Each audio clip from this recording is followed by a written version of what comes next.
I actually want to start before I read the scripture today, because as we engage Ruth, there's a question of biblical translation. So I want to talk to you briefly about the science of biblical translation. This is connected in a way to what I was talking about last week, this idea that as Christians we need to be ready to address hard questions, to ask hard questions, and to not run away from those things. One of the most common questions I hear from both Christians and non-Christians is this one about why are there so many Bibles, and which one is right? And so you might have some familiarity or a lot of familiarity about how that works, but it never hurts to get a refresher, because you just get more ways to kind of talk about the same thing. So to start with, the Bible's written in Greek and Hebrew, right? It's not written to us in English. It's written in these biblical languages, the Old Testament in Hebrew, the New Testament in Greek, and then some people had to get together and translate it into English. And if you don't speak any other languages, which a lot of us don't, there's an old joke that if someone speaks 2 languages, they're bilingual, and if they speak 3 languages, they're trilingual, and if they only speak 1, they're American. We can't drive to 3 countries from here. By the end of the day, we will be lucky if we've left Florida.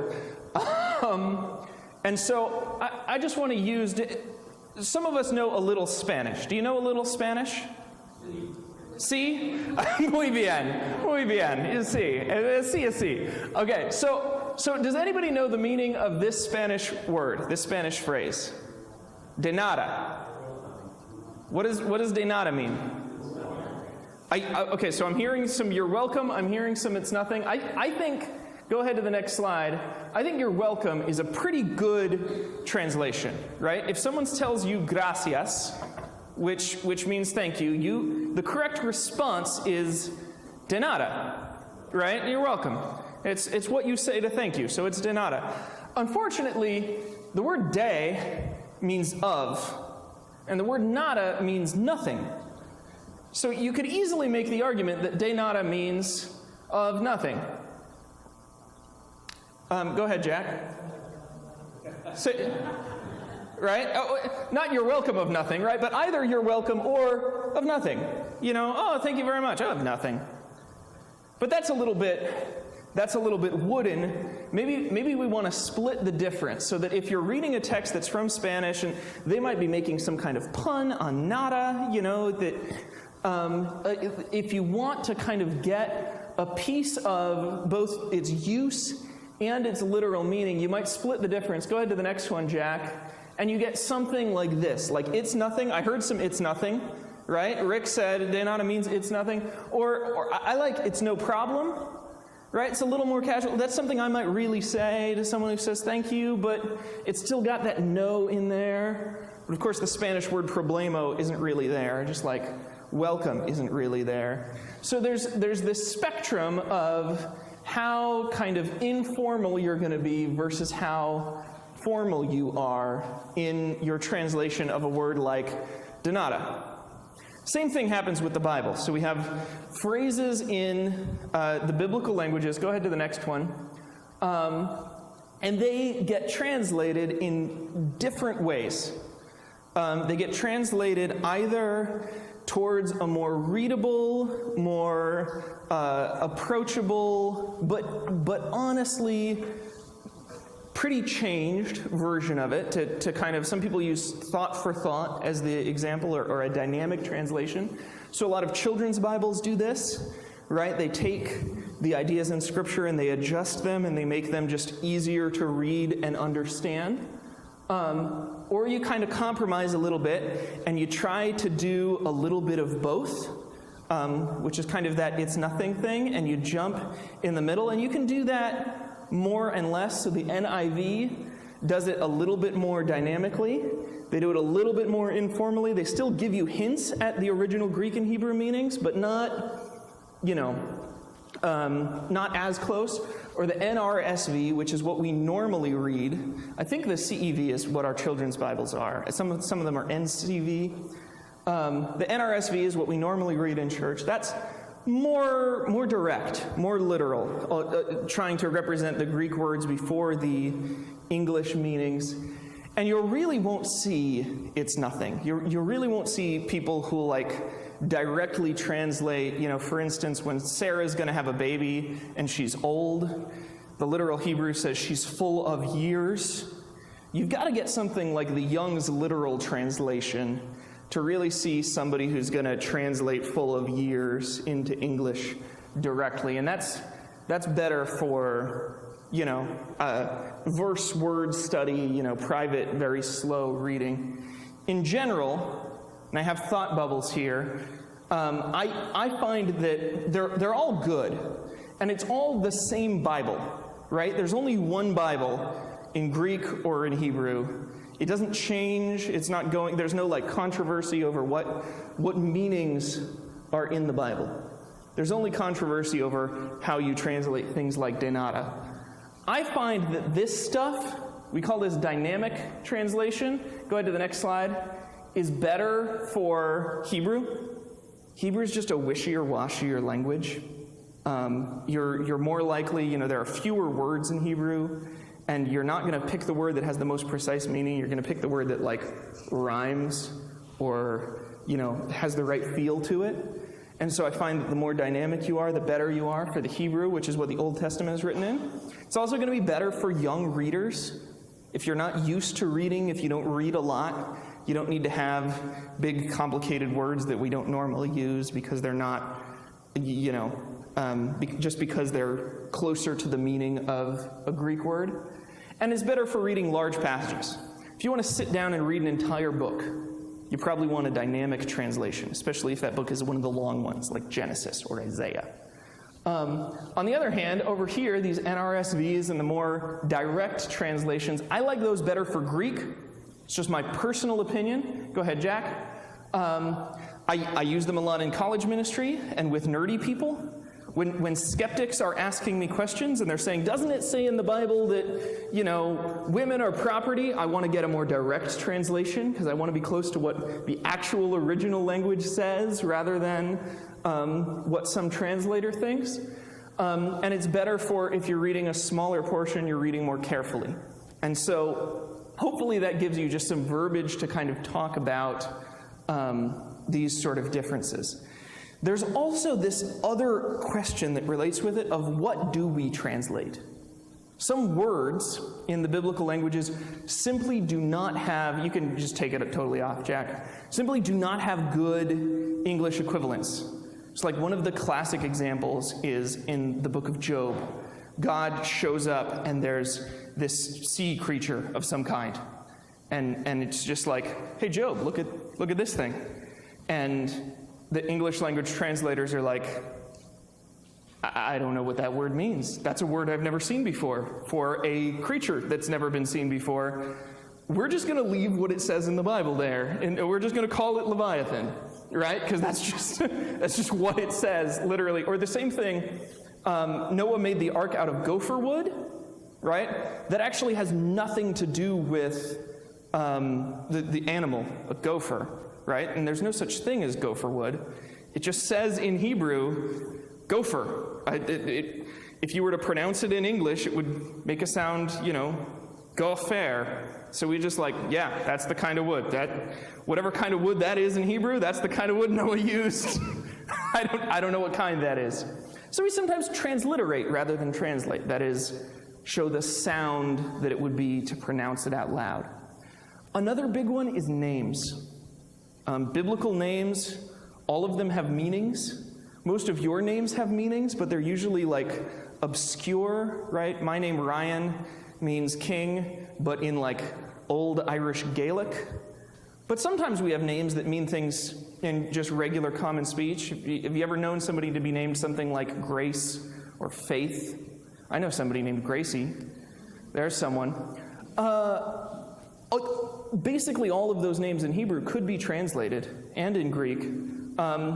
Generally, we don't, because that gets confusing, but there's meaning there. So all of this conversation that I just had before the scriptures, I had so that I can do this, because I want to have a conversation with you about the book of Ruth, but I've edited the NRSV translation a little bit. I've edited the NRSV translation a little bit. I haven't changed the Bible. Some people in translation try to change the original Hebrew and Greek, right, which you want to stay away from. If you get a Joseph Smith translation or a recovery version, that's not a real translation. That's someone changing. But I chose to translate the names because I think the names in the book of Ruth are especially important and their meanings are being played with in the text. And there's one word in Hebrew that I just don't think we have a good English word for. And so I've left it in Hebrew. Instead of, I'll just give you the sound of the Hebrew word instead of the original, instead of the translation that the NRSV committee kind of compromised on and thought is the best we can do. The original translation is going to be up there, so you'll see what the names are. If you know these characters, you'll know what I'm talking about. But what I'm going to read is going to be with translated names. Are you ready? You strapped in? You're ready for a challenge? All right, in the back, you're going to be watching for reasons why gleaning. All right, let's do this. In the days when the judges ruled, there was a famine in the land, and a certain man of house of bread in Judah went to live in the country of Moab. He and his wife and 2 sons. The name of the man was King Strength, and the name of his wife was Grace. And the names of his 2 sons were Sickly and Weakly. They were Ephrathites from a house of bread in Judah. They went into the country of Moab and remained there. But King Strength, the husband of Grace, died, and she was left with her 2 sons. These took Moabite wives. The name of one was Stubborn, and the name of the other was Friendship. When they had lived there for about 10 years, both Sickly and Weakly also died, so that the woman was left without her 2 sons or her husband. Then she started to return with her daughters-in-law from the country of Moab, for she had heard in the country of Moab that the Lord had had consideration for his people and given them food. So she set out from the place where she had been living, she and her 2 daughters-in-law, and they went on their way to go back to the land of Judah. But Grace said to her 2 daughters-in-law, "Go back, each of you, to your mother's house. May the Lord deal HESED with you, as you have dealt with the dead and with me. The Lord grant that you may find security, each of you, in the house of your husband." Then she kissed them and wept aloud, and they said to her, "No, we will return with you to your people." But Grace said, "Turn back, my daughters. Why will you go with me? Do I still have sons in my womb that may become your husbands? Turn back, my daughters, go your way, for I'm too old to have a husband. Even if I thought there was hope for me, even if I should have a husband to guide and bear sons, would you then wait until they're grown? Would you refrain from marrying? No, my daughters, it has been far more bitter for me than for you, because the hand of the Lord has turned against me." Then they wept aloud again. Stubborn kissed her mother-in-law goodbye, but Friendship clung to her. So she said, "See, your sister-in-law has gone back to her people and to her gods. Return after your sister-in-law." But Friendship said, "Do not press me to leave you, or turn back from following you. Where you go, I'll go. Where you lodge, I'll lodge. Your people shall be my people, and your God my God. Where you die, I will die, and there I will be buried. May the Lord do thus, and so to me, and more as well, if even death parts me from you." When Grace saw that Friendship was determined to go with her, she said no more to her. The 2 of them went until they came to House of Bread. When they came to House of Bread, the whole town was stirred because of them. And the women said, "Is this Grace?"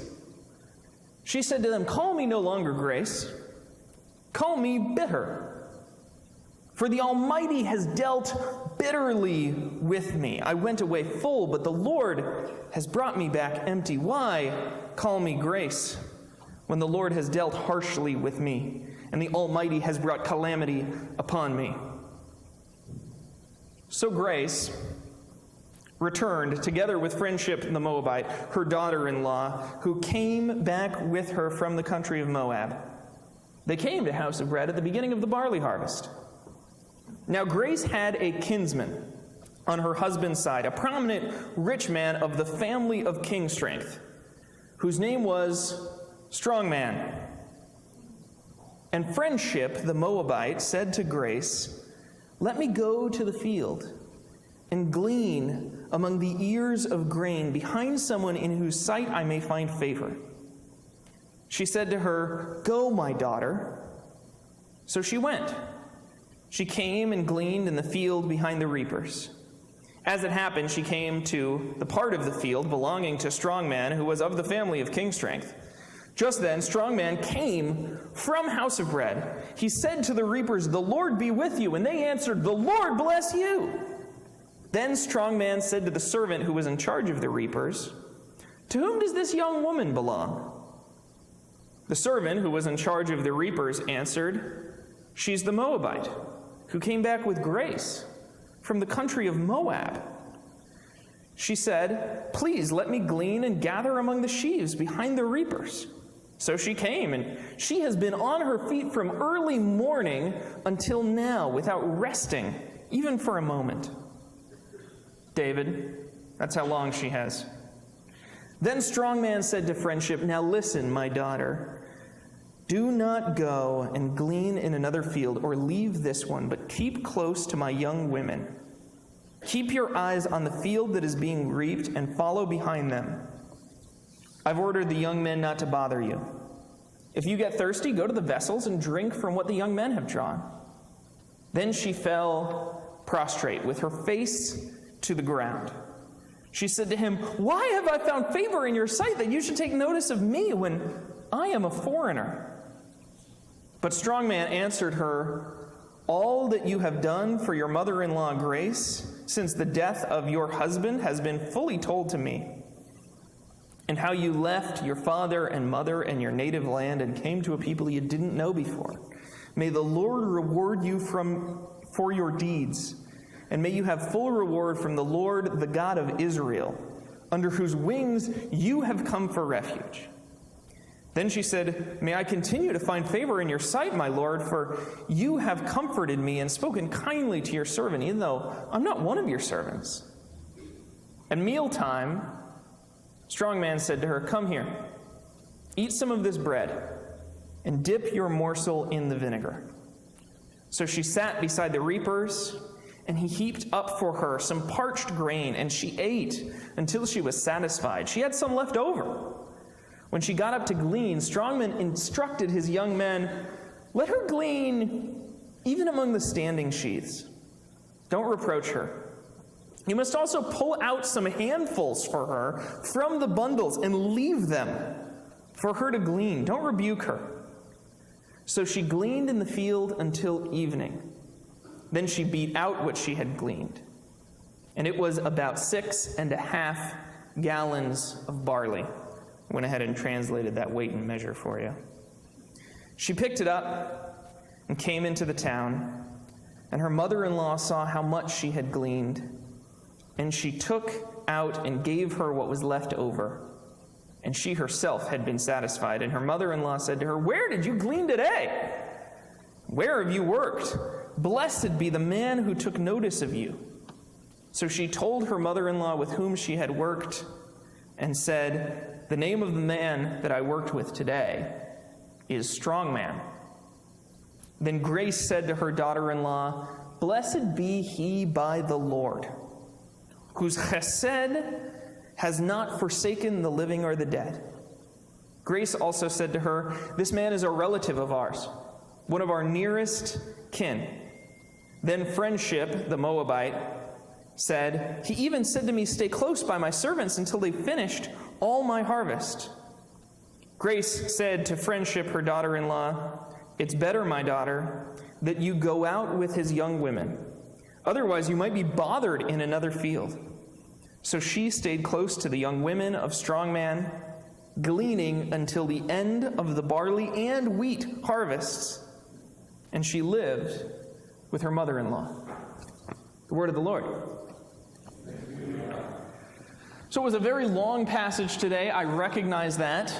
I'm glad that you were ready for it. I find that it's nice sometimes to have larger swaths of Scripture so that we can absorb it. A lot of the Scripture is made to be heard aloud, so when we can make time for it, I always want to do that. This has been the story of friendship from the book of Friendship. And we'll finish that story next week, or if you want, you can read ahead. So like I said, my goal in this sort of retranslation is that you'd be able to hear the story with new ears. When I changed those couple of things, what was different? What did you hear different in the reading today that affected the meaning? Anybody? The names of the characters, but what about the names? What was... Yeah, the names kind of predicted what they were going to do, right? Like, when you met somebody with a particular name, you knew what was going to happen with them. In particular, I think it's funny. I wanted to translate Bethlehem, right? So, Bet in Hebrew is house. Lechem, just like if you're having a meal, you say Lechaim, same idea, bread, life. So the house of bread, they're hungry. There's a famine in Moab. So where are they going to go? They're going to go to the bakery. They're going to go to where the house of bread is. I also think it's really interesting that this whole family line has these strength names, right? So the patriarch of the family is this guy named Elimelech, right? So Eli means strong. It can also mean God, which is interesting, right? Like Elohim. And then Melech means king. So it means the strength of a king, or God is my king, or my king is God. And then he's got these kids named Sickly and Weakly, and they take wives that have things to do with strength. And then he's got this relative, it doesn't say specifically who the relative is, named Strong Man, Boaz. Now, the interesting thing is, Sickly and Weakly don't sound like good names, right? That's just not... What about king strength? Does king strength mean you're strong or you're weak? I'm hearing strong. Kind of depends on what you think of the king, though, doesn't it? The first verse in this book says that this took place at the time that the judges ruled. And that was at the time when God was repeatedly warning his people, you think you want a king, you don't really want a king. Don't bother with a king. Kings aren't any good. Here's this guy in Moab that's like, we've got our king, we're stoked about it. And he's dead. Couple seconds. Couple verses into the book, he is gone. I also think this is interesting, that this God is king meaning. Have you ever felt in your life like Naomi, Grace, felt? You ever felt like God as king died in your life? And there's I can't see God as king anymore. I don't feel like I'm connected to that idea. I'm lost. Don't even call me Grace anymore. Call me bitter. There's this kind of play going on in the text with how it's presented. And then stubborn, of course, act stubbornly. That's easy. We know that one. And then we're left with friendship and grace. And friendship and grace are going to stick together like glue. They're not going to lose track of each other ever. And eventually, Boaz, the strong man, or another translation could be strong pillar or redeemer, shows that same kind of commitment that Ruth shows to Naomi to Ruth. And there's this interaction, and they're compared to each other within the text. And that's what I am convinced this book is all about. This is a book about what human relationships look like when they're good. What friendship looks like when it's got God in it. What it's supposed to be all about. And so,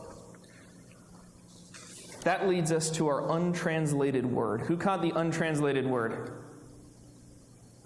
I reverse translated. The NRSV says kindness. That's a bad translation. I'm just going to say it. It's just the Hebrew word is HESED. It's got that nice in it. It's a chet.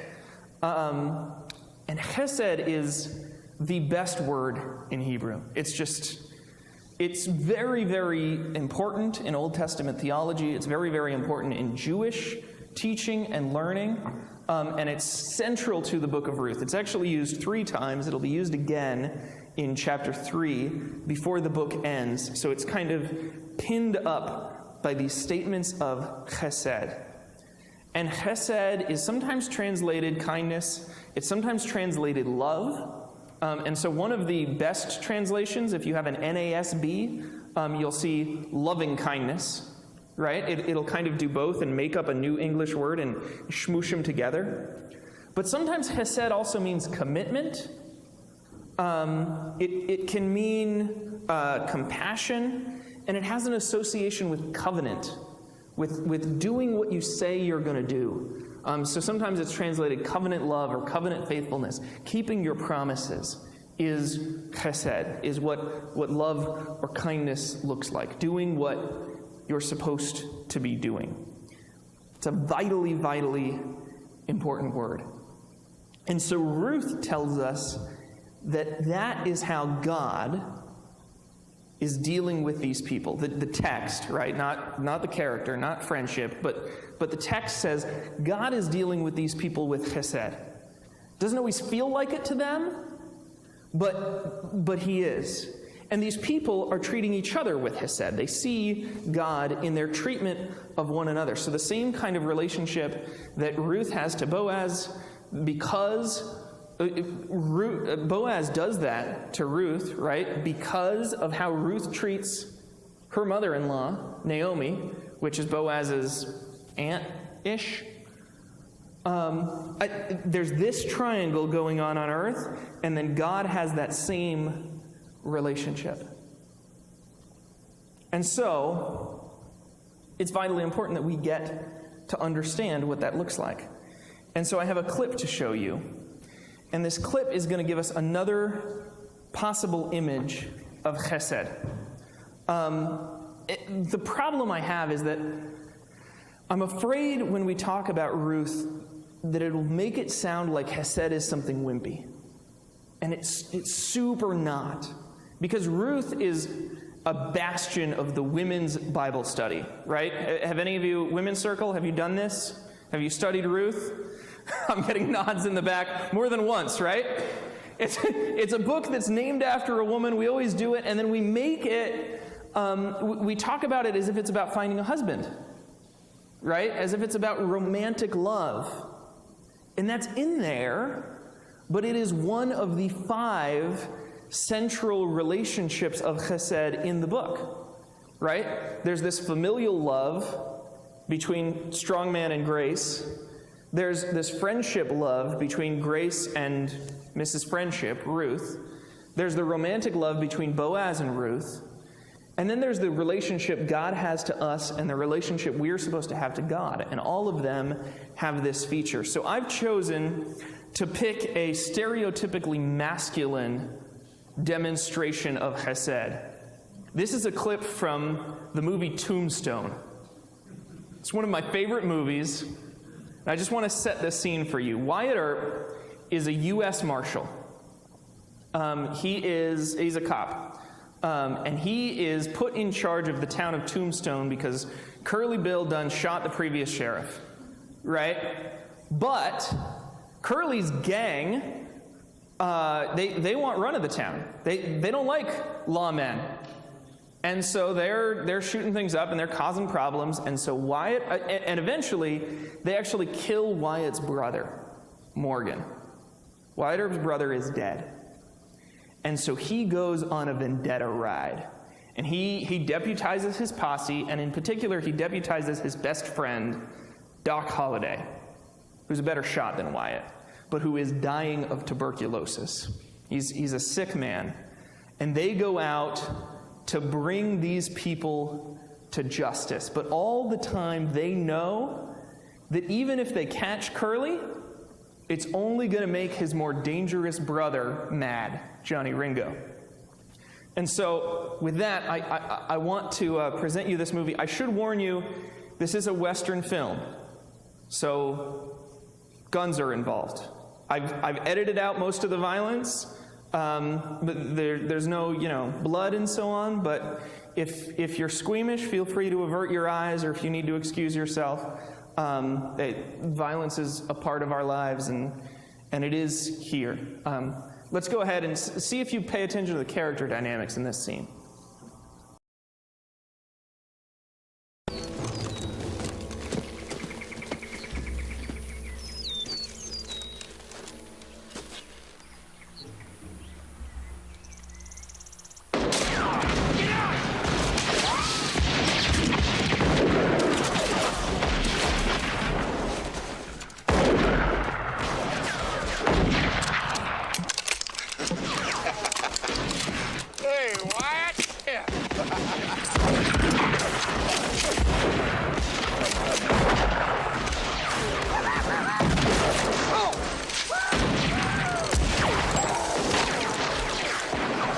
Got some boys over there behind you. Got you in a little crossfire. How you like that? Hey, come on, think of something fast, would ya? What? Hey, what? No. What? No. What are you doing? Look at that. Yeah. Come get some, boy.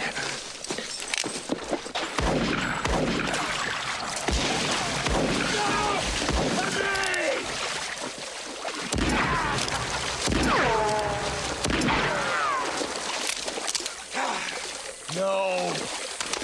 Son of... No!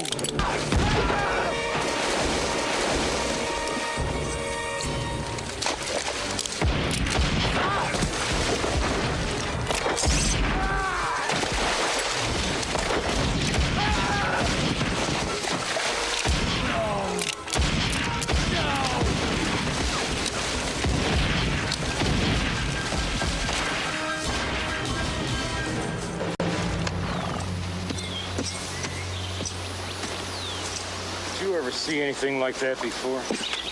I ain't never even heard of anything like that. Nothing. Where is he? Down by the creek, walking on water. Well, let's hope he's got another miracle up his sleeve. If I know Ringo, he's headed straight for us. If they were my brothers, I'd want revenge too. No, make no mistake. It's not revenge he's after. It's a reckoning.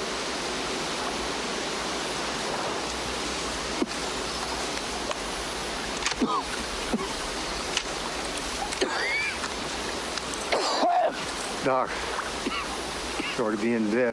What are you doing this for anyway? Wyatt Earp is my friend. I got lots of friends. I don't. All right, so what did you see?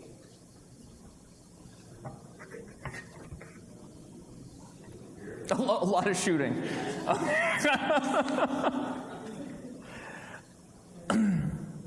The boys get trapped.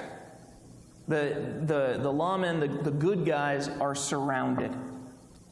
And Wyatt, he decides that is not acceptable. That's just not a condition that we can tolerate. He loves his brother too much that he's avenging, and he loves his friends too much, and so he risks his own life. He leaves cover. He goes into a place where he's really, really easy to shoot, and he walks into the middle of the river so that he can take on Curly Bill directly. Puts himself in harm's way for the benefit of others. And he wins.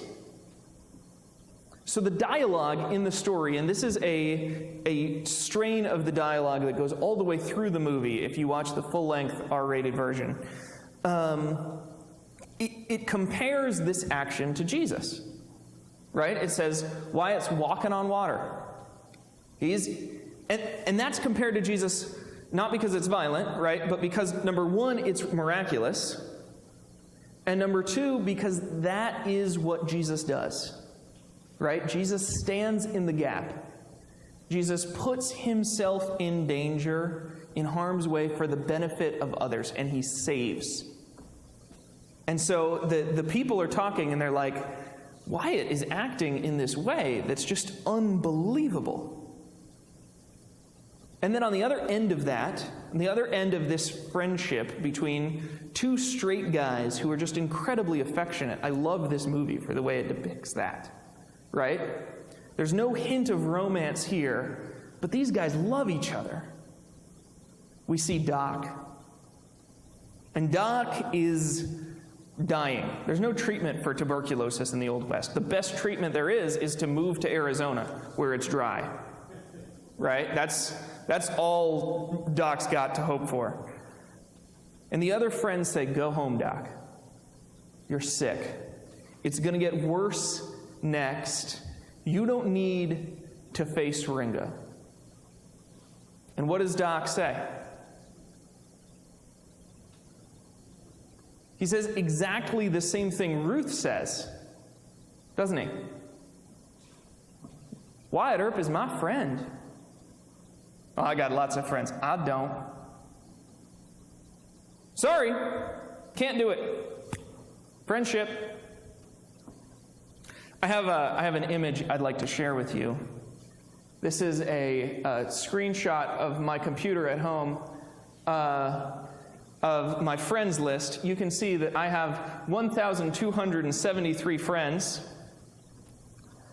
My wife only has 1,125. So I'm winning. Then again, at the end, you can barely see Danny has over 2,500 friends. So he preached a couple weeks ago. How many of these 1,273 friends do you suppose I would face Johnny Ringo for?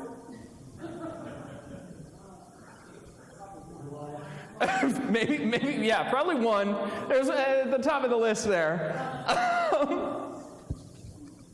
We live in an age of shallow, plastic, disposable friendships. Friendships that do not mirror the relationship that God has to us.